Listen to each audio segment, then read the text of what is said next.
1 hour of presentation and discussion. So I won't take up any more time because we've lots to talk about, and I'll hand it over to Jeff.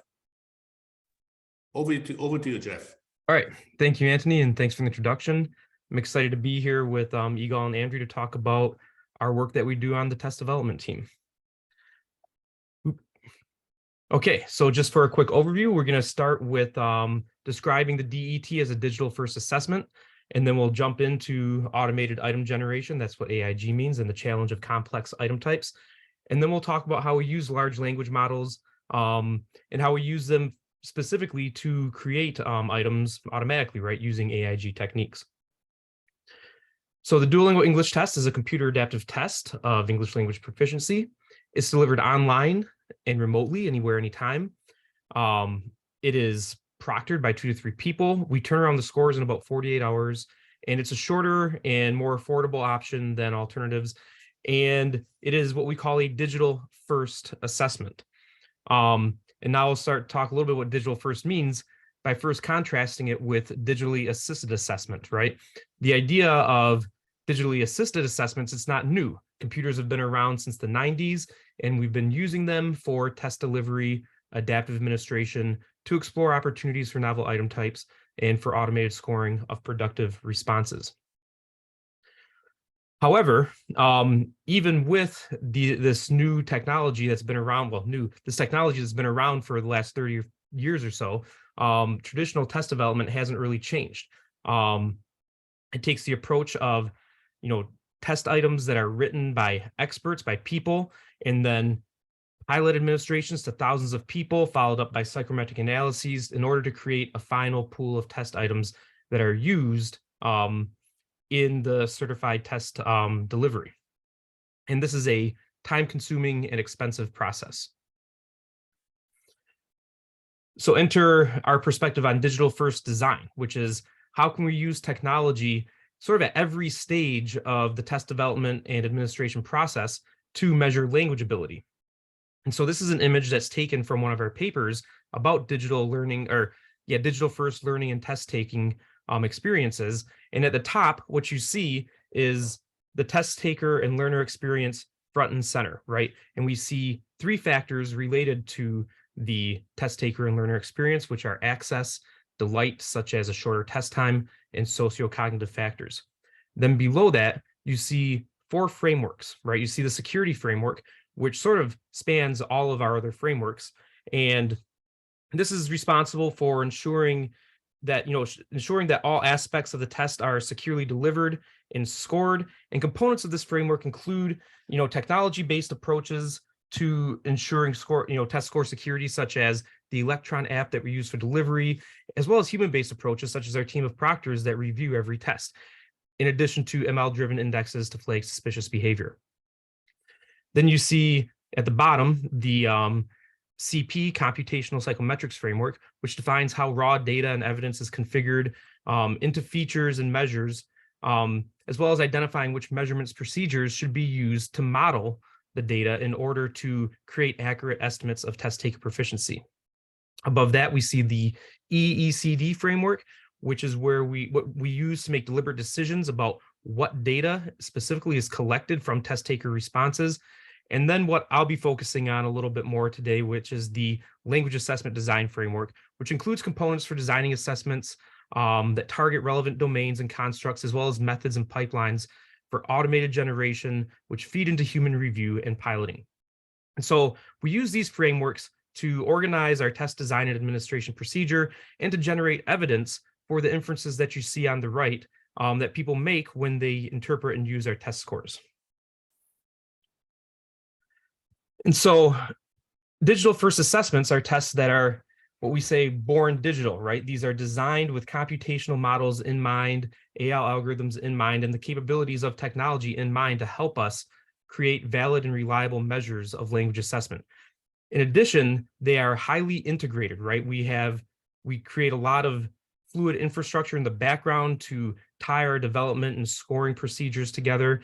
And then we think very carefully about our test taker experience to make sure that the process and the experience of taking the test is as delightful as it can possibly be.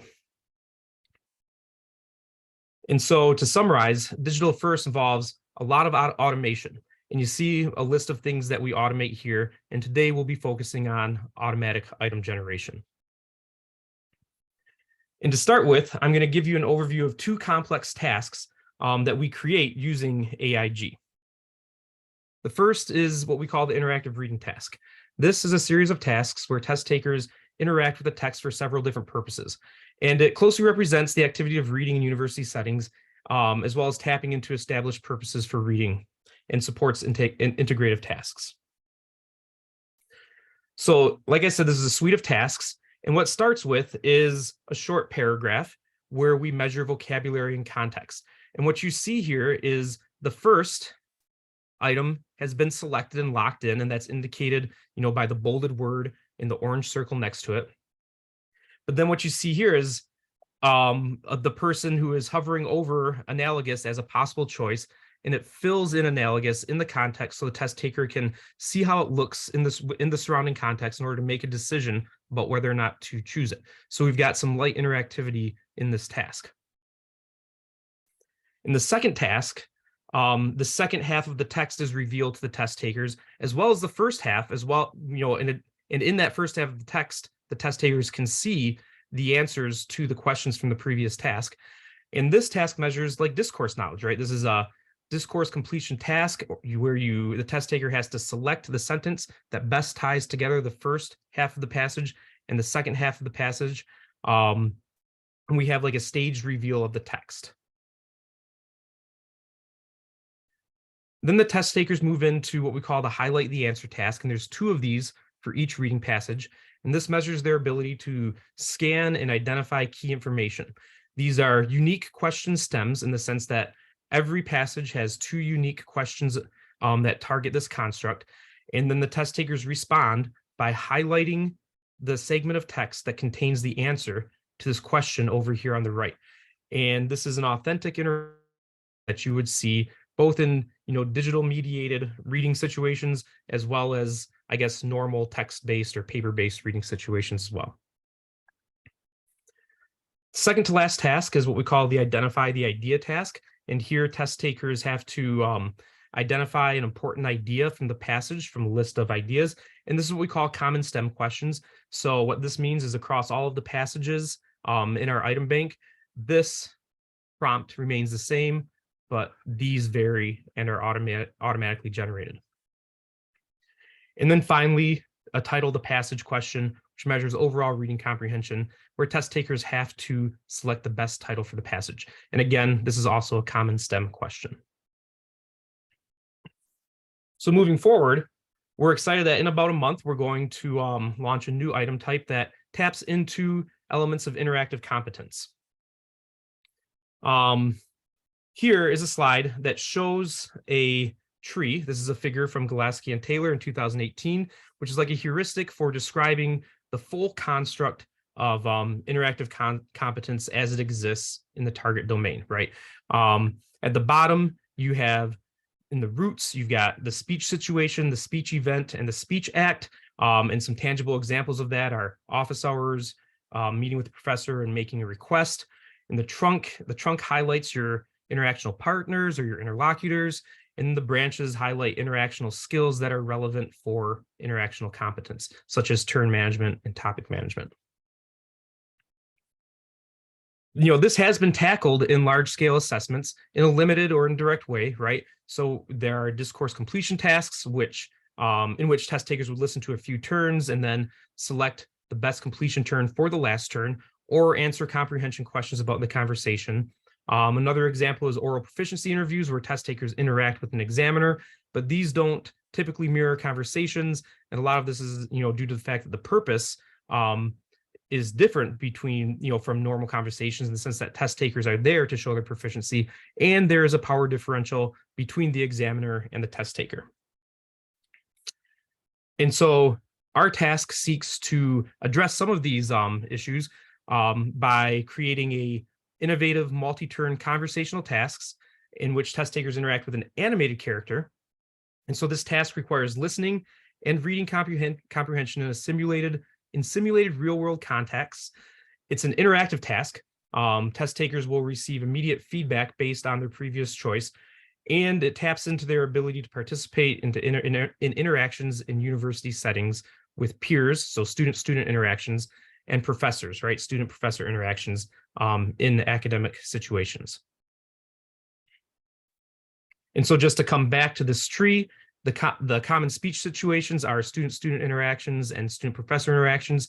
And then the item bank contains, purposes for communication that include clarifications, requests, information gathering, seeking advice, planning, and learning-oriented discussions.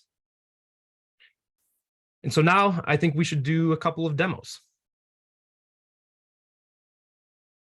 And so here we've got our peer, our student-student interaction, our peer B, and we're going to talk with her about, taking a year off between high school and university and see if it's a good idea or not. So we've got this scenario and our reason for communicating with B.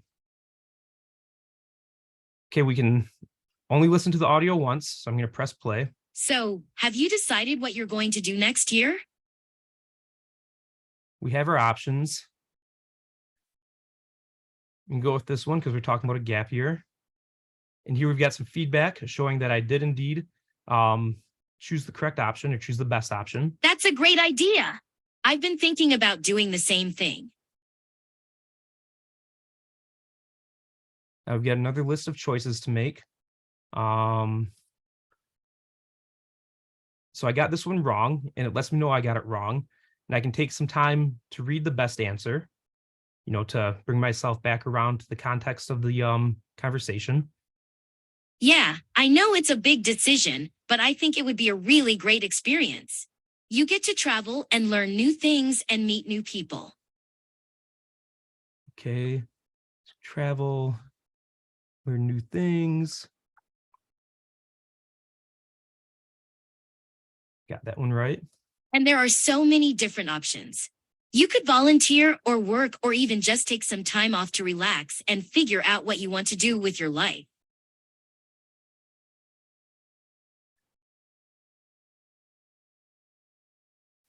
So I got this one wrong. I have some time to read over the best answer again. You could talk to them about it and see what they think.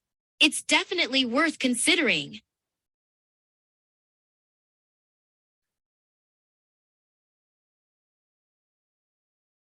Okay.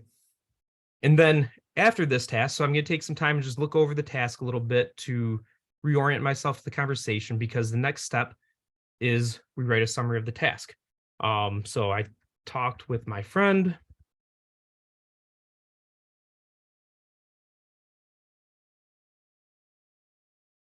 I've taken a gap year.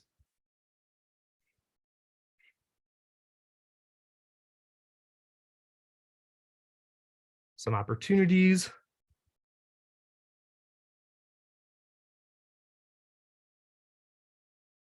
Touring and traveling. Ultimately,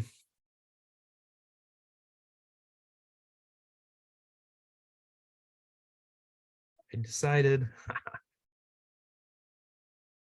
that I should talk it over with my parents. And this is a demo, and it's a demo that exists on our website, so we can show a sample summary. And I didn't do too bad here. And then we can demo the interaction with the professor quick as well. We've got a interaction situated in a journalism class, and we're going into office hours to ask a clarification question about something that the professor said in the lecture.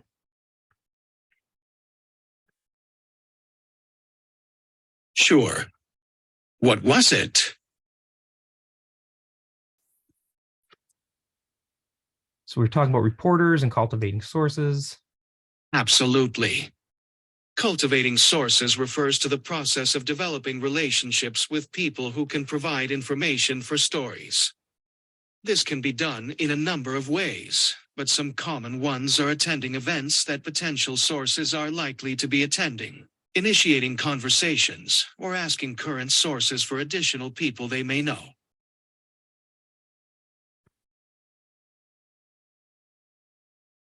In a way, yes.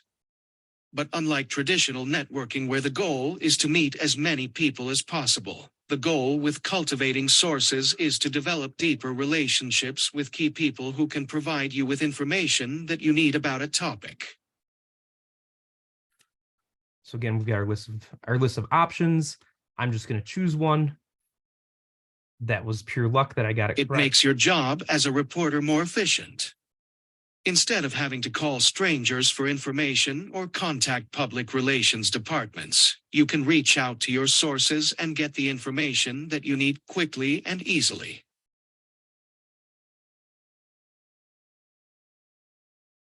And I got that one wrong. And again, this one you move into a summary task as well. And so those are our demos. And so what we have across the item bank are interactions with students and professors, which are two common speech situations in university contexts, and two different power relationships too, right? A peer-peer relationship, and then obviously the student-professor relationship. A whole lot of, a representative batch of communicative purposes, such as requests, clarifications, right? That list I showed you earlier, that simulates real-time conversation, right? As well as a wide variety of topics. And so what we're walking you through today is sort of this first half of our digital first test development process, right? Before we even started building these items, we did a lot of assessment planning and ECD planning to define the construct, to design the task, work on item generation and item modeling. And you're going to hear about that from Andrew, and then a whole lot of iteration with these tasks in what we call pre-piloting and preliminary psychometric modeling, which you're going to hear about from Andrew. And so at this point, I'm going to turn it over to Andrew to talk about automatic item generation. Okay, great. Thanks, Jeff. Sophie, I think we want to run the poll real quick while I start off here. Sure. Okay. Let me find the poll. All right. Can everybody see this poll? The question is, which of the following are basic capabilities of language models? Select all correct answers. Cool. So while y'all are answering that, I'll go ahead and get started. So Jeff, if you can go ahead to the next slide. All right, so the traditional approach to automated item generation has typically been done through item models, where you essentially have slots in kind of an item template that you can fill in with some understood that specific values or range of values to create new items. So a classic example, of course, is creating new addition questions. You just slot a couple of numbers there, 9 and 6 in this case, and then you've got yourself a new item. And it's very efficient to build these. You can just define the whole range of values that you want to test, and now you can potentially have hundreds or thousands of items. And you can make them a little bit fancier too, with like the word problem that we've got there, where we can talk about fruit or cake or anything like that. I'm sure many folks here have seen these types of questions in their education. And so of course the advantage for these, as I mentioned, it dramatically expands the potential number of items that you can create, but it also very nicely allows us to map items to particular pieces of the construct. We can break down the construct that we're trying to evaluate and develop models that target individual pieces of it. And then we can expand those models to create lots of items that test them directly. But of course, these are not without their relatively serious limitations, which is that they are largely limited to pretty simple item types. And the actual development of these models can be pretty time intensive. You generally need experts to help create each of these models. You need a separate model for each of these little sub pieces of the construct, as mentioned before. And again, once we get into more complex tasks, that becomes extremely difficult, if not impossible, to create. Jeff, next slide. Okay, so we're going to talk about the promise of large language models. Before we do, let's take a look at the results of our poll. Sure. Let me share them with you. Perfect. Okay. I don't know if everybody else can see these, but let's see. So 92% of people said that predicting the next word in a sequence of text is one of the basic capabilities. That is well, I guess we'll see what's correct or not. 61% said translating text from one language to another, 60% said determining what language a sequence of text is written in, and 77% said measuring the probability of a sequence of text. So, Jeff, if you can move on. All right. So the correct answers are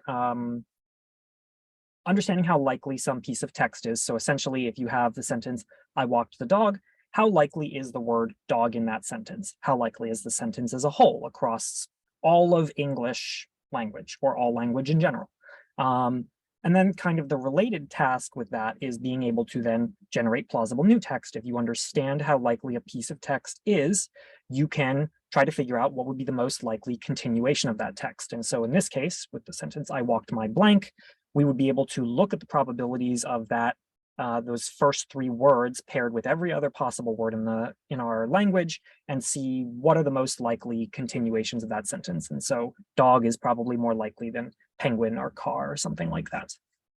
And a lot of this comes down to essentially what makes language models really work is being able to leverage a very rich amount of context. So basically the words prior to what you are trying to predict. So early language modeling in like the 90s and early 2000s focused on n-gram language models, which had very limited contexts. We're talking maybe 3, 5, as much as 10 words with like Google n-grams.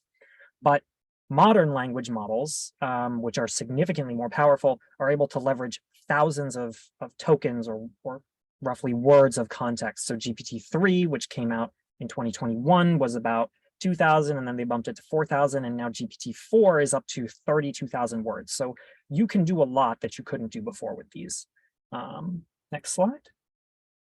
So I've now mentioned the 3 magic letters that I'm sure many of you have been hearing over the last couple of months, GPT. Just to give a brief overview, GPT stands for Generative Pre-trained Transformer.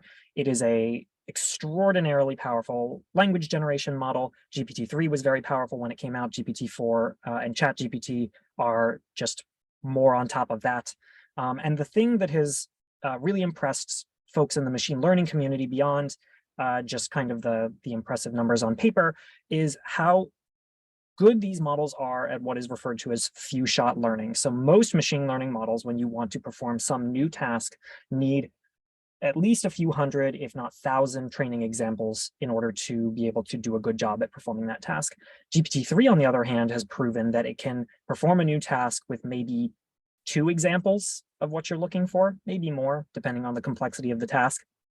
And particularly with generating text content, it's proven that it can mirror elements of style and format extremely well, given only a couple of examples. So we're going to take a look at what I mean by that on the next slide. Oh, I'm sorry, that's 2 slides from now. So, so the general approach for how we can use these models is essentially we can use them to create texts and all of the associated materials that we need in order to turn these into proper items. So these would be things like reading passages, conversations like Jeff showed for the interactional competence, questions, unique STEM questions like the comprehension questions, correct answers and distractors for multiple choice questions. All types of these things can all be generated using this sort of suite of very powerful models. And then, as Jeff mentioned, we can take these materials and try them out on our pre-pilot platform, which allows us to sort of fine-tune the types of tasks, tweak the way we generate and select correct answers and distractors and passages in order to optimize the tasks before we actually administer them on a certified test. Okay, so let's talk a little bit about how we can do this specifically. So on the right, you see a figure kind of demonstrating a common use case for us with GPT-3. So we provide a small number of examples of passages, which are these nicely little self-contained passages across kind of a range of topics. You see here, we've got a passage on sociology, one on business, one on biology. So a mix of different things. And these are passages like you would find in an introductory college textbook. And our goal is basically to be able to generate a lot more of these. We would like to be able to have a wide range of passages across covering tons of topics that we can use as source material for reading comprehension tasks like the interactive reading. And the way we can do this is we provide basically these examples structured as you see here, where we have a topic, a title, and the passage. And GPT-3, as I mentioned, is able to mirror the structure of the content that we've given it. And so if we then gave it a new topic, in this case, medical technology, GPT from the examples will have understood that it needs to generate a title, and the title should be probably related to the topic. And then it needs to generate a passage, and the passage should in turn be related to the title.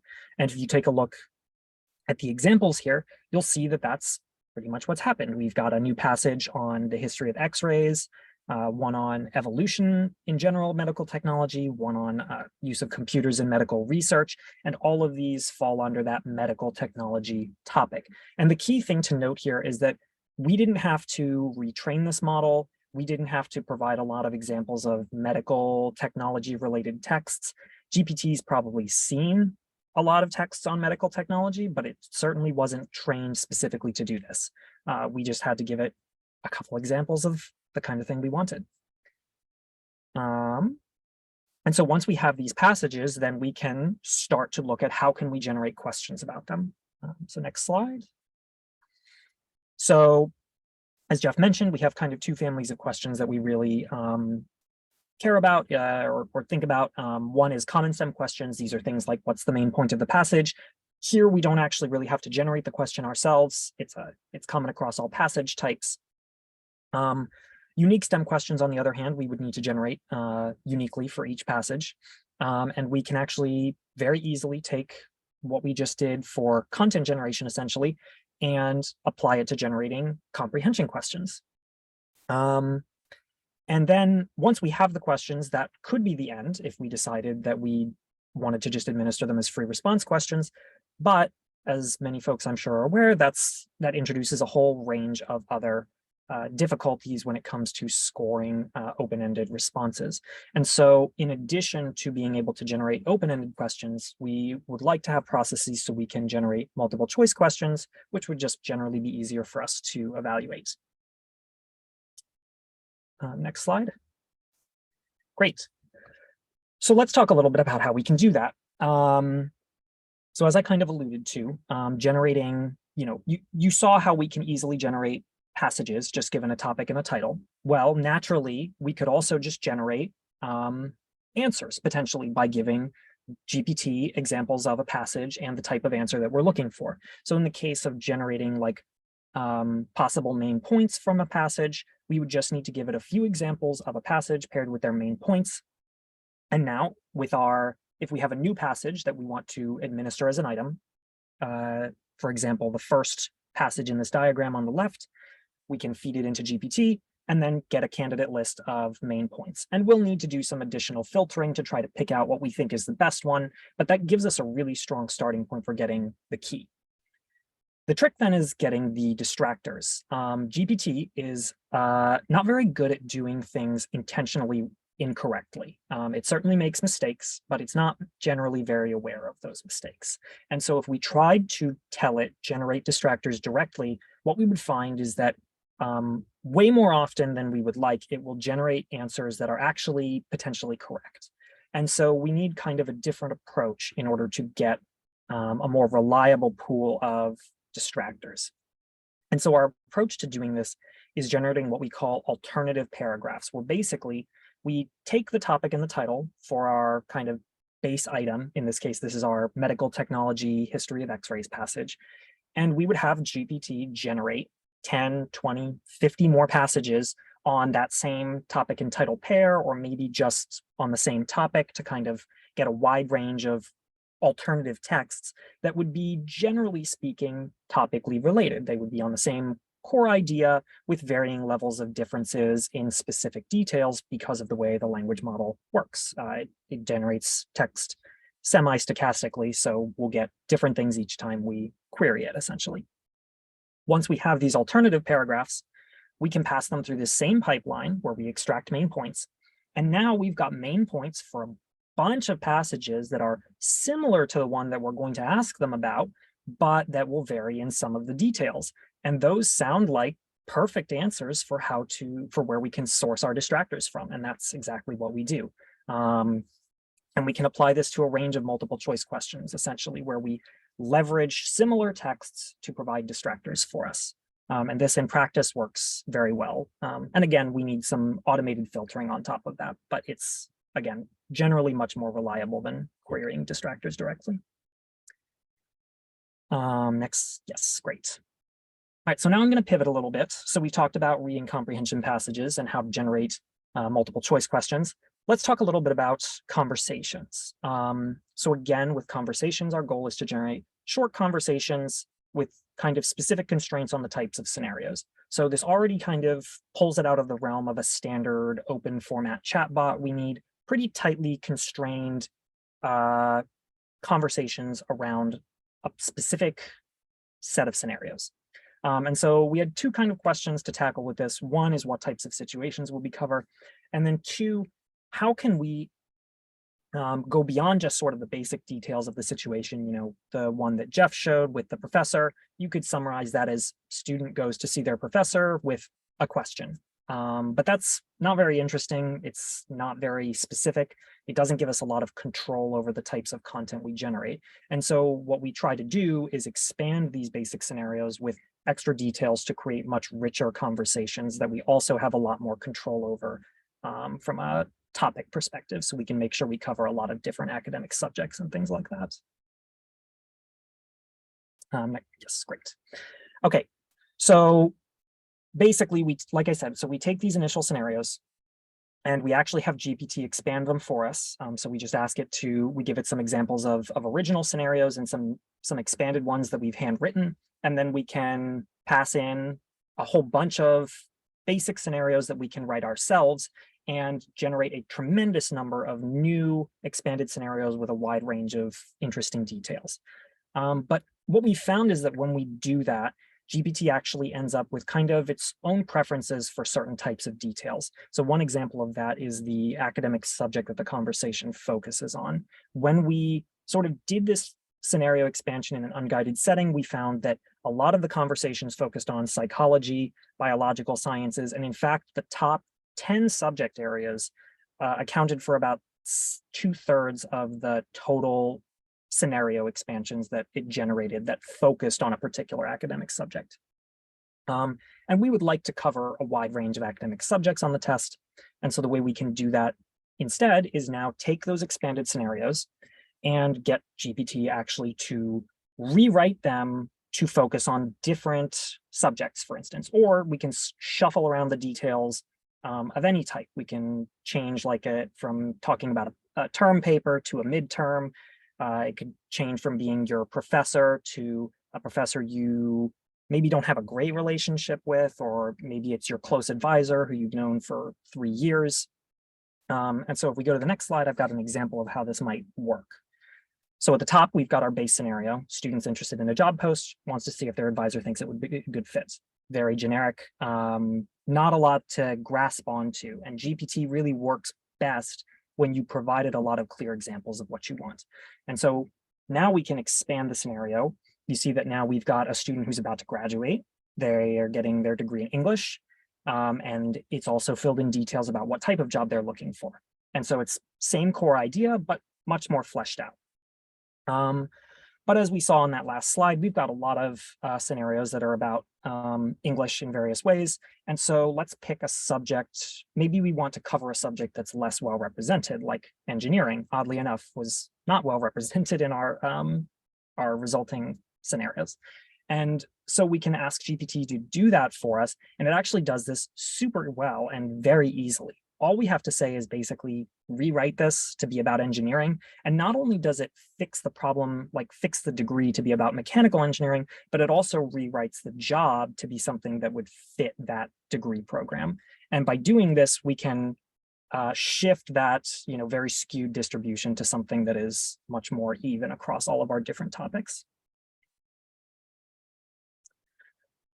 And so finally, then we have, as you saw, we have multiple choice questions for the dialogue completion.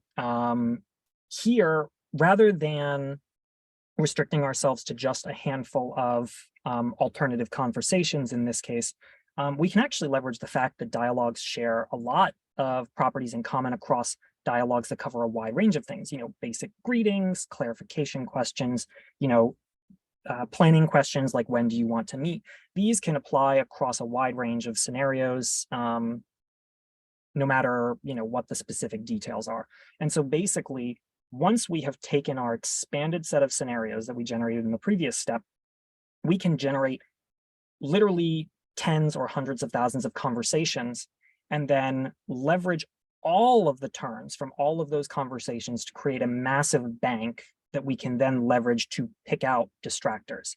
And we can filter candidates from that bank based on properties of the line of dialogue. So for instance, if we're trying to get distractors for the first turn in the conversation, maybe we want to pull from other greetings and things like that from our bank of turns, as well as properties of where that turn of dialogue came from. So maybe we only want to pick distractors from conversations that share the same basic scenario or that are about the same academic subject or things like that.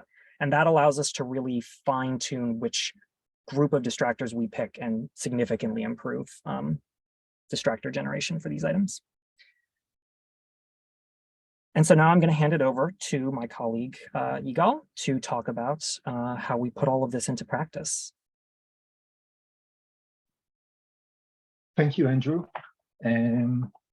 Okay, so to recap, Jeff started by presenting our general framework for test development that fits our digital first test and demoed new innovative assessment tasks that are fully automatically generated. This is a huge achievement that was not possible until now. Andrew then presented an overview of how we are able to use generative AI to generate these tasks automatically. In this last part of the talk, we wanted to demonstrate several ways in which feedback loops advance the test development process that Jeff and Andrew described. Next, please. Okay, so as a reminder, there are several related processes in play here, and we did not talk at all about quality control in the bottom left part and psychometrics, the bottom right part. In particular, I will illustrate how data, either from human reviewers, this is the bottom left part, or from piloting is used to improve test development. So with respect to piloting, at the top right part, you can see the box that we call our pre-piloting system. It is a fast prototyping platform for experiments and pilots that are offered to test takers who take the DET practice test. So we offer these people, thousands of test takers a day, we offer them to participate in an experiment or in a pilot. And through this, we test many different things that you will see in the next slide. Next, please. Okay, so you can see here the timeline for the interactive reading task that we developed first that shows that many of the processes in the previous slide were developed in just 1 year. And in this past year, the second year, together with developing the interactive listening task, we have refined and improved all of these processes. Next. Okay, so let's start with one of the most interesting feedback loops, which concerns human review on the one side and AI processes on the other side. We use, of course, AI to generate content or make judgments. And then we have humans review these outputs. And the loop here is that we use the human reviews and edits to the automatically generated content to improve the AI. That is the loop we're talking about here. Next. Okay, so what do we review? What do our content experts review? They review principally two things. One is item quality, and the other is fairness and bias review. It's important to note here that all the generated content goes through human review of 3 to 5 content experts.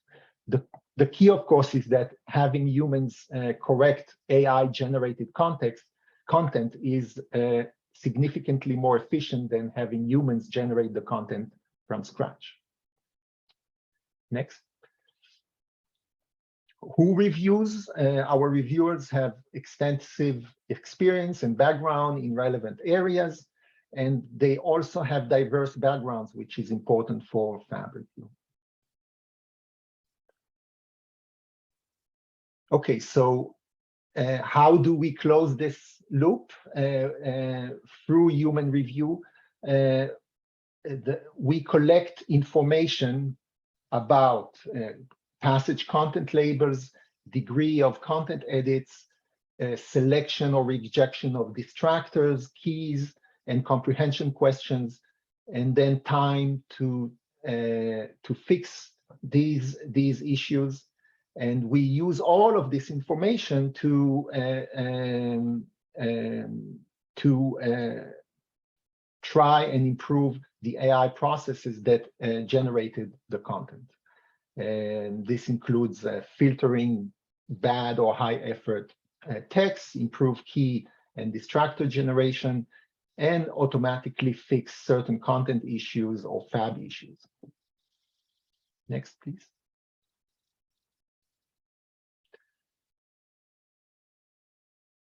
Okay, so another example of feedback concerns the use of test taker data to improve automatic scoring of responses. This is, of course, routinely performed in production tasks such as writing, but here I wanted to focus on the reading highlight task that you have seen before. How do we grade the responses of such a task? We could ask human reviewers to answer the question, or even ask GPT to answer the question. But we find that crowdsourcing test taker data provides very useful information in this context. Next, please. So what you see here in this figure is a representation of the distribution of test taker selections to a highlight question through the start on the x-axis and the end index of their selection. So you can see that the figure shows two ridges, one on the top right, one on the bottom left. The top right ridge represent the fact that many test takers, their selection was made between 70% and around 90% of the text. And the other ridge is from 5% to maybe 15% of the ridge. So these two modal selections are candidates for correct answer. We can now analyze the discrimination, or in other words, the total scores of the test takers who selected each of these prevalent selections in order to determine which of these can be considered correct. Next. So how do we grade selections that do not correspond exactly to the correct answer? We decided to award partial credit for test takers based on the distance of their selection from the correct answer selection. Next. Okay, so another example of using data to improve our assessments concerns the identification of poor distractors. We basically use response data from pilots to identify distractors that are confusing to test takers and therefore are not performing well as in the context of an assessment of a test. And then we remove them from the set of options, and in this way improve the psychometric quality of the questions. All of this through an automated data analysis procedure. What you see in this figure is the discrimination of items or questions for which problematic distractors were identified. So in the x-axis, you see the original discrimination of the questions, and on the y-axis, the modified or improved discrimination after the problematic distractors were removed. And you can see that that the discrimination of many of these items improved significantly. Next, please.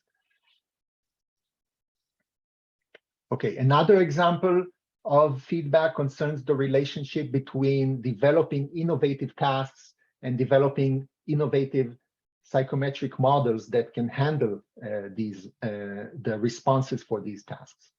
In particular, we have several task types that generate a mixture of responses. One of them, by the way, is the highlight highlight task. Many test takers for the highlight task get the question perfectly right and therefore are awarded the maximum grade, but many others do not. And their grades follow a continuous distribution, which you can see on the right side. You can see many people who were awarded a perfect grade, but then a separate continuous distribution of responses that were awarded partial credit, which is based, of course, on what I have described maybe 2 slides ago, the distance from the correct answer. You would think that there would be a readily available psychometric model that can handle this kind of data, but actually there wasn't.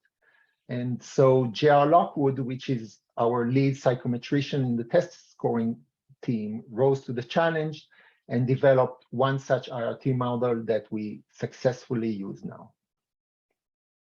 Next, please.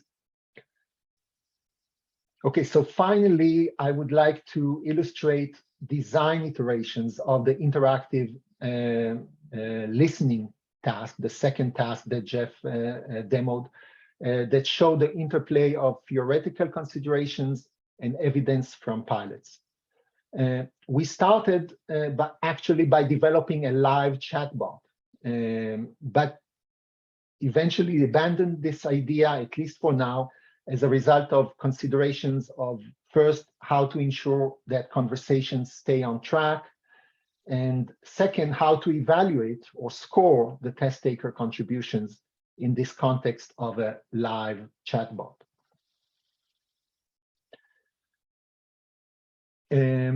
We then developed the basic idea of what you saw in the demo, but as a text-based chat. So instead of listening to the other party, you just read what the other party was saying. However, we decided that listening comprehension was important to assess in this context, and therefore we abandoned this idea as well. Next, please. And we reached version 3, maybe if you can call it this way, and this led us to this basic audio-video interaction that you experienced before. However, there were many more issues we had to make decisions upon. Next. These included issues of user interaction. For example, on this slide, you can see how we initially had the interaction button with the audio video on at the bottom of the video, and we moved it to the right side of the screen. Whether to show history, yes or no, whether to show a video, an animated character, or just listen to the other side. Number of plays, whether to allow replay of the audio, time limits, and many more issues. All of these were investigated through pilots with thousands of participants in each of these pilots. Next. Okay, so where are we heading from here? We are already working on new iterations of interactive tasks tasks that will provide feedback and scaffolding to test takers. These tasks will be personally tailored to test takers, will be more authentic, and will hopefully even serve as learning experiences to test takers. And that's it.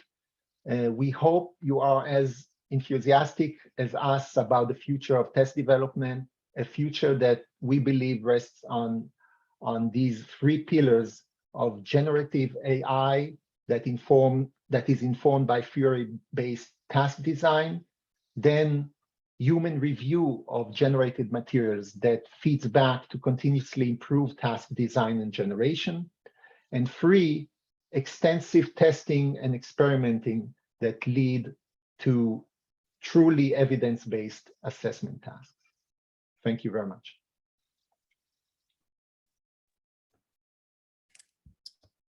All right. Oh, my camera's turning back on. Thank you all so much for that. That was great. We do have some questions. If you're ready to answer them, I'll ask the question and then you can decide who's the best person to answer among yourselves, I think. But I'm just going to start at the bottom of this list. First question, are there any plans on developing tests for languages other than English?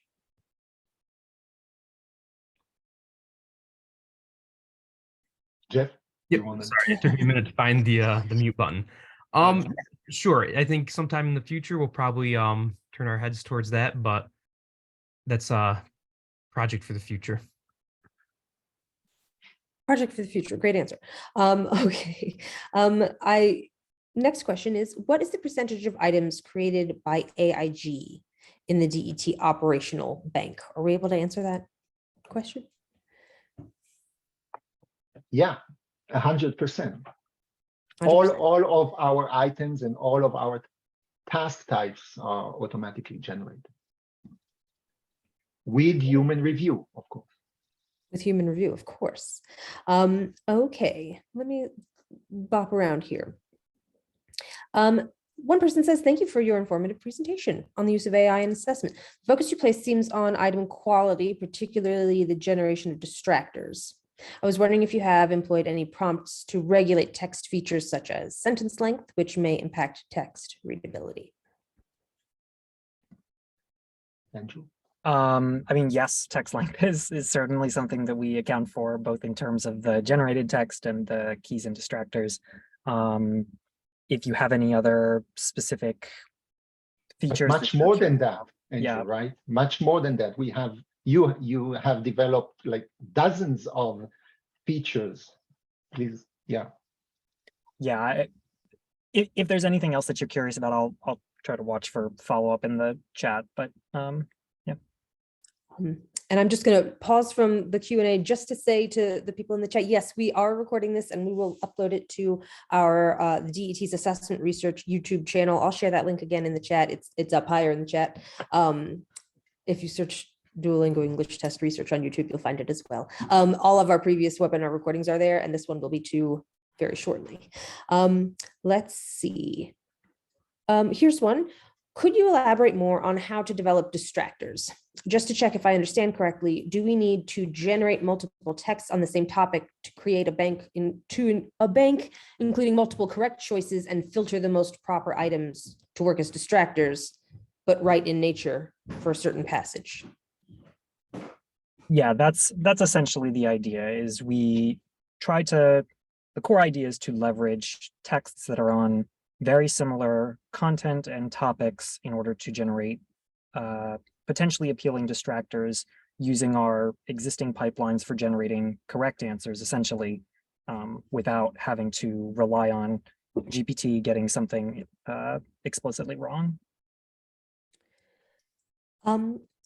How do you control for text difficulty and task difficulty with this automatic text task generation? Do traditional item facility indexes still apply for such cases?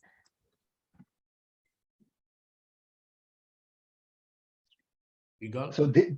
So this is a separate, very important issue that we spend a lot of time on. Modeling task difficulty is a hard task, and especially for these more complex tasks that we presented here, interactive reading and interactive listening, the factors that affect task difficulty are very hard to model.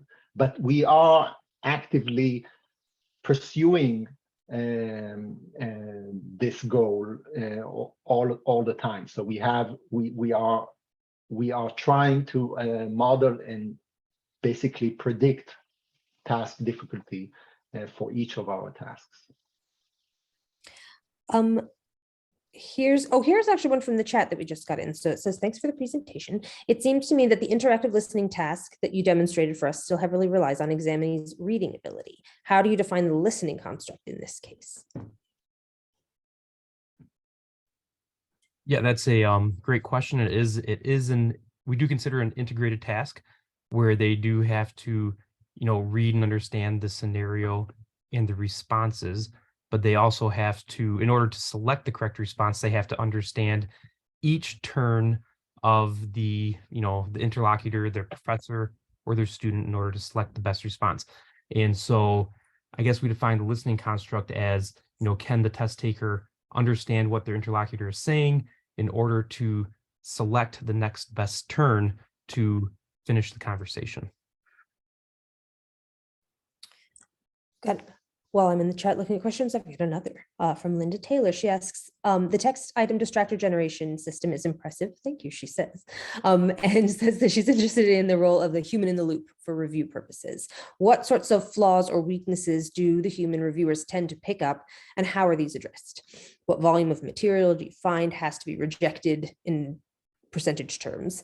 And do whole testlets have to be regenerated or rewritten, or can it be a partial exercise? Andrew? All great questions. So it depends. I can break that down actually if you want me to take it in turns, Andrew, but So I would say it depends on what types of content and questions we're talking about. So for instance, the conversation items, we were able to retain about 80% of what we ultimately put through human review. So, which is pretty good all told, considering that it's, relatively easy to continue to generate a lot of content. So for passage-based items, we have had lower pass rates in the past, but this was also kind of a lot of the tooling that we built up for some of that was some of the most initial work. And of course, language models have improved in the intervening year or 3 months if you've been really listening to the news. And so we expect to be able to improve pass rates there as well, but they were a good bit lower. As far as whole testlets have to be regenerated or rewritten, again, it kind of depends on the number of issues that a text has. We try to balance the level of effort that goes into saving an item versus the cost essentially of just throwing it out and creating a new one. So we try to err on the side of we can generate more much more easily than we can heavily revise something that's ultimately going to be difficult to do. But yes, if there's a particular item that has an issue, then we can regenerate it. Someone wants to know, other than writing content generation and item generation, do you use prompt engineering for other tasks? And besides giving GPT some examples, do you use other prompts? I am not 100% sure what is meant by that, I guess would be my So if I understand correctly, yes, we do use generative AI for other purposes besides test development, so item generation. We use them in context of test scoring, for example, and other contexts as well. Yeah, if this is what the question referred to, but oh, I was on mute, sorry. I also have a question, which is which parameters or outcome measures did you use to orient your design decisions after the pilot tests, e.g. for the numbers of plays or time limits? I don't understand the question. So I think what they're asking is, how do we make decisions if we're doing our pre-pilots? This is how I understand it. If we're doing our pre-pilots, how do we make decisions about whether or not to include multiple replays or to move the play button or to, make these various changes? Which I think you're probably the best person to answer that, Igor. Sure. Yes. Yeah, we have a lot of data that we gather when we are administering an experiment with some variable manipulated, but ultimately the most important ones are the psychometrics, difficulty and discrimination of questions and also of distractors, response times. We often ask questions, survey questions after test takers complete the task. So we could ask them if they like the task, how much they like the task, whether they think it actually measured what we think it should measure, things like this. So both psychometrics, data about response times, people completing the task, involvement with the task, but also direct questions that we can ask the test takers. Yigal, we just got a follow-up in the chat, which actually had been submitted in the Q&A before, so thank you for your patience. It says that you mentioned the many variables you considered when developing items, e.g. number of attempts, time limit, etc. Could you elaborate of where you have arrived in terms of decisions and what the research shows? So with many of the things that I think I showed on the slide, we found no differences. So for example, in terms of showing the history, for example, showing the history or not showing the history, we found a small advantage to showing the history in terms of the discrimination of the items, and with almost no cost in terms of response time, for example. That's one example. And the issue of how many replays or whether to allow replays, again, we found no difference between allowing or not allowing replays. So we decided not to allow replays. Design issues were settled a lot about, or some of these issues were analyzed in terms of response time, whether response time and completion rates. So whether a change in design led to quicker responses that were still indicative of test taker ability. Moving in a slightly other direction, I'm going to go back to the Q&A. Could you talk a little bit about how we can create personalized assessment in which scores are still valid and meaningful and comparable across test takers? Yeah, that's a great question. Large-scale assessment has never had interactive or interactivity in assessment, partly because it's a very, very difficult thing to do, but partly because, in theory at least, it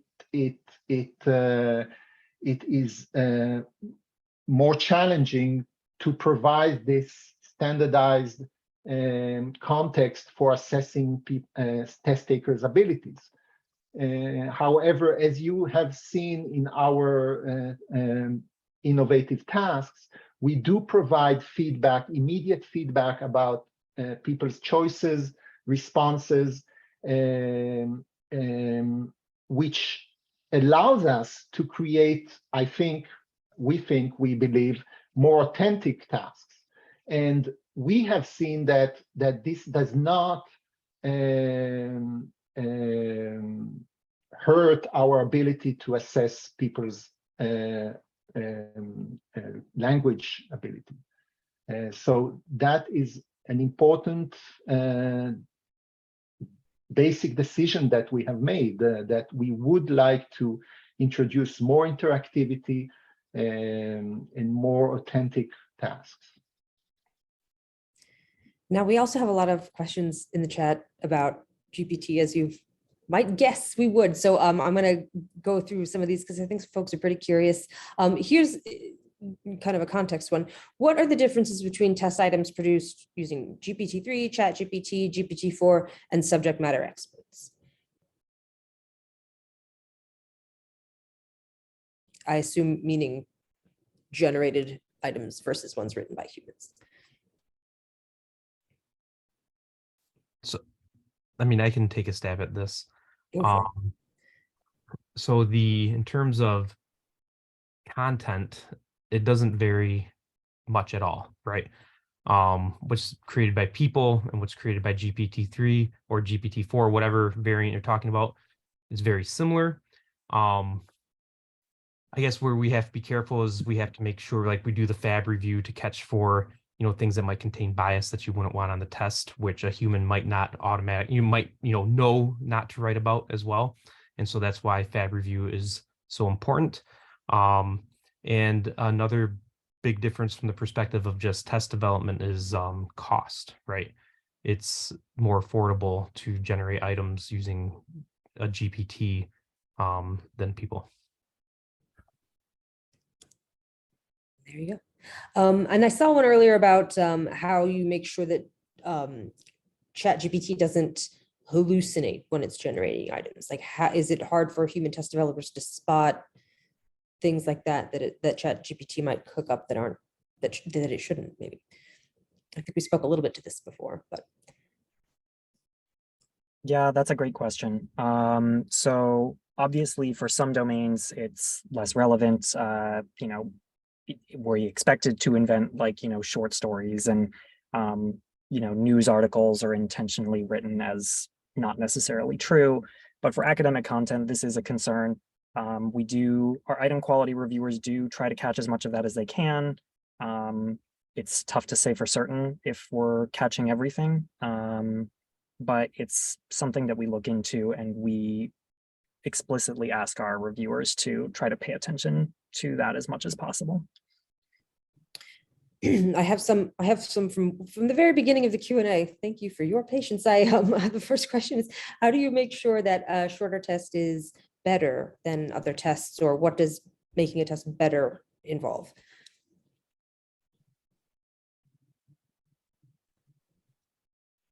So testing time is a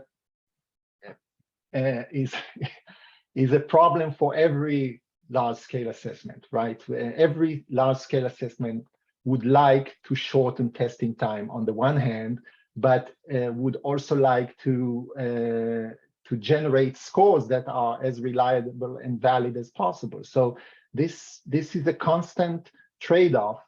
And we do think that our shorter test, shorter than competitors, still manages to cover the construct in an appropriate way and provide scores that are very reliable.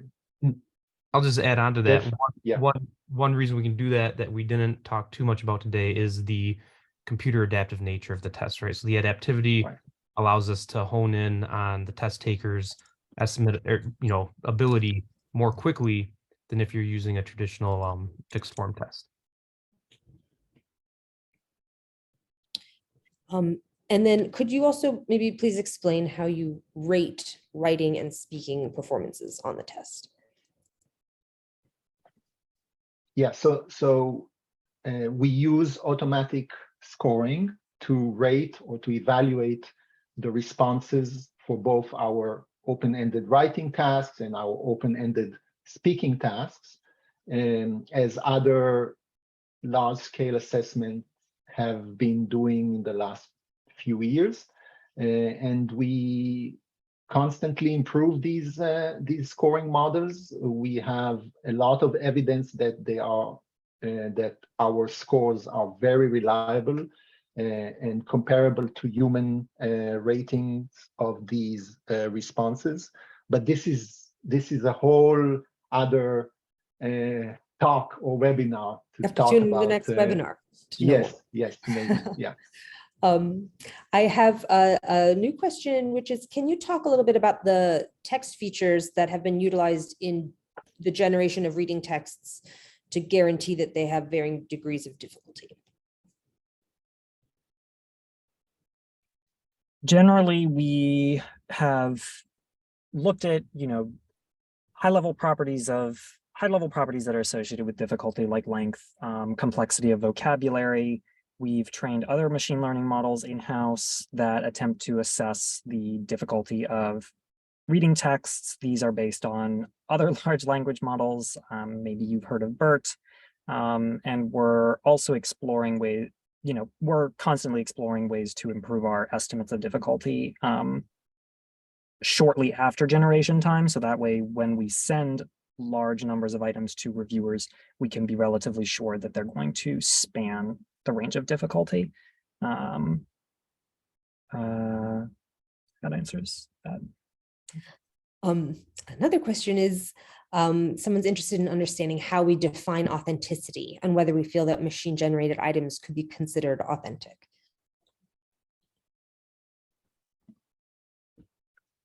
So there are two separate issues here. One is task design. What is the task? Is the task maybe more or less authentic? And then there is a separate issue, orthogonal, I think, of whether a human expert generated the task, a specific task, or it was generated automatically through a large language model. The tasks themselves that we have presented today, we feel that they are very innovative and interactive in a way that makes them authentic, more authentic than maybe shorter tasks that try to assess interactive listening. And the other issue here, the other issue of whether a human or an automated machine is generating a specific task, is an open question. We have some plans to research this question more thoroughly, comparing human generated versus automatically generated questions of the same type. We feel that both from the psychometric results and from feedback from our reviewers, that the specific tasks that are generated automatically are doing a great job, but definitely more research is needed to compare the products of expert humans versus machines. That's the perfect segue into what I think will be our last question, because I know you got to drop off. And just a reminder, this is being recorded. We're going to post it on our research YouTube channel, which I've posted again in the chat. Pretty easy to find too. If you just search Duolingo English Test, YouTube research, it should come up. But last question for you all here. What issues or research topics do you think should be explored when we use ChatGPT for assessment or making new such interactive items?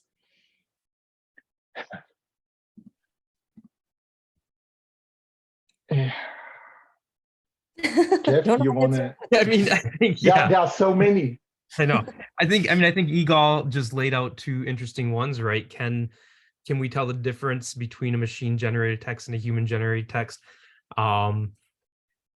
So I also think it's interesting to look at how the lexical and grammatical characteristics of machine generated text compare to the targeted domains that we're interested in representing on the test as well.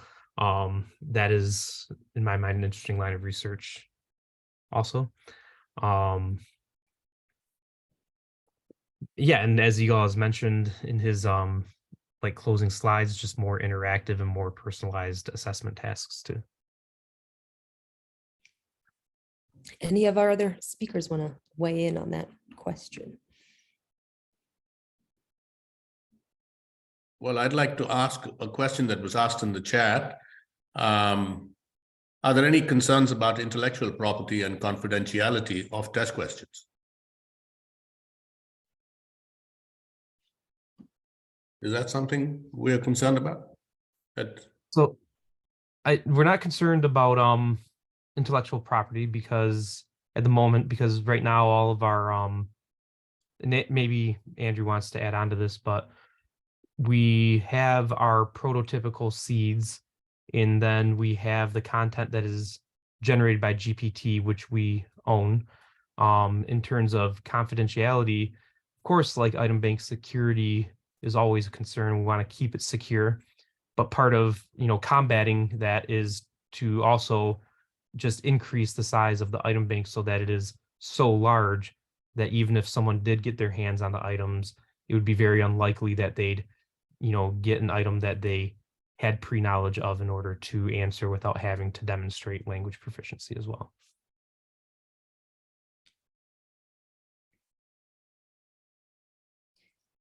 Wonderful. So wait, wait a sec. Some great, just want to share for the panelists who might not be looking at the chat that there's been a lot of shout outs for thanks for a great presentation, which I want to second because I thought this was really cool. I want to wrap things up because I want to give you all plenty of time on your Fridays to enjoy, you know, beginning the weekend, but I want to thank you all for coming to this talk and also to say that we host one of these every few months. So if you found this engaging, I bet you'd like the next one that we do as well. You all should probably be on our email newsletter list, but maybe if you know, if you're not and you want to be, I can share our email for you to reach out and you can get connected with us. We also have, I've shared several times in the chat. I'll share it once more. We do have our research YouTube where this and other webinar recordings will be housed.